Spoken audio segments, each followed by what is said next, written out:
નમસ્કાર દર્શક મિત્રો, વડોદરા પોસ્ટ લાઈવ ન્યૂઝમાં આપનું હાર્દિક સ્વાગત છે। હવે જોઈશું સમાચાર વિગતવાર।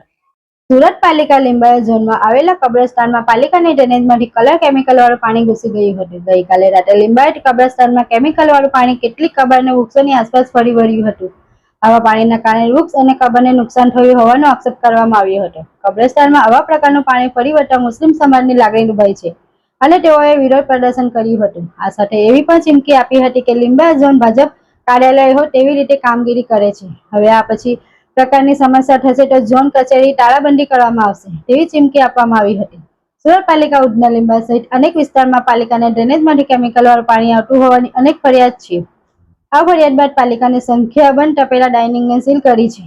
જોકે પાલિકાની આ કામગીરી બાદ પણ પાલિકાની ડ્રેનેજમાંથી કેમિકલ વાળું પાણી આવતું હોવાની ફરિયાદ બંધ થઈ નથી। પાલિકાની કામગીરી બાદ પણ અનેક વિસ્તારમાં કેમિકલ વાળું પાણી આવી રહ્યા છે। ગઈકાલે રાત્રે લિંબાયતના ગોવિંદનગર વિસ્તારમાં મુસ્લિમ સમાજનું કબ્રસ્તાન આવ્યું છે। આ કબ્રસ્તાનમાં કેમિકલ વાળું પાણી ઘૂસી ગયું હતું।